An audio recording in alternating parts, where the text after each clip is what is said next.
Hello and welcome to Matt Loves Eurovision. It's my Eurovision 2026 Top 35 countdown. Place number 34 is Germany, Sarah Engels, Fire. Please do click on the subscribe button, ring that notification bell and like, share and comment below. So it's the first of what is now the big four in my countdown, and regrettably it is Germany that once again finds itself in the lower echelons of that list. But last year we got something that was pretty modern, it was quite edgy, and unusually in German. It was for a German entry, it was actually in German.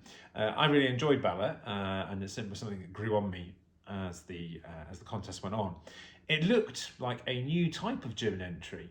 But what though then does Sarah Engels bring with Fire?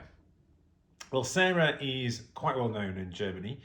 She rose to prominence in 2011 after participating in the the TV music contest Deutschland sucht den Superstar, finishing as runner-up in that.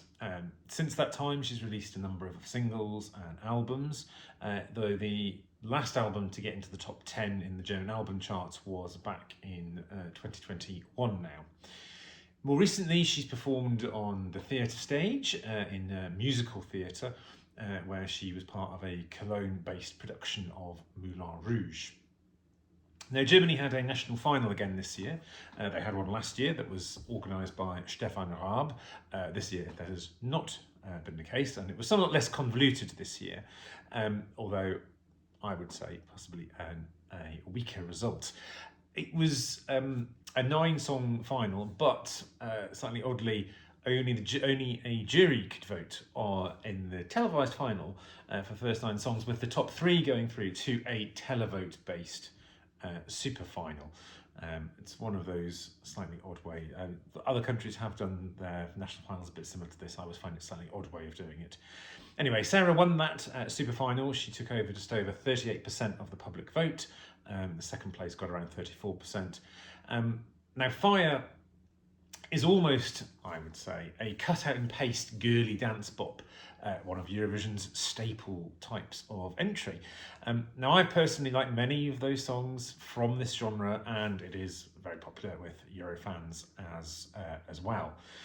But what frustrates me intensely, and this is why this is so low in my countdown, with this addition to the genre, this feels utterly unoriginal. It has, if you can believe it, a half a dozen songwriters, half a dozen producers that are behind this song, and yet this is exactly the sort of thing that you might expect AI to throw up if you asked it to come up with an archetypal Eurovision girly bop. I just think, this is my view, remember, it's a cheaper and less original, or it's not a fairly unoriginal imitation of those very successful entries we've had in the past, with Fuego, which was back in 2018 now, 9 years ago, and 8 years ago, sorry, and Slow Mo as well, slightly more recently. And it's even got those kind of overused lyrical cliches of fire and liar. And I think just the lack of originality and authenticity versus what Germany put through last year is really stark. Balla, as I said, was in the German language. It was very distinctly German. You knew it was something from the German music scene. And it brought something different to the contest, none of which Fire does.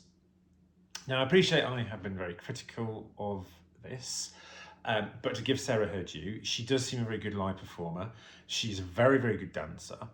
And the song is, as girly bops are wont to be, catchy and upbeat, and that will find favour with those who like it for what it is and perhaps don't overthink it and don't spend a level of outrage that clearly I'm getting about it.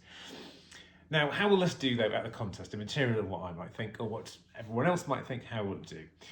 There isn't really much point looking at the betting odds, because the betting odds are mostly on who will win. This is not going to be in the running to win. So we don't need to check in on the semi-final qualifying chances, as we are going to be seeing in the final anyway.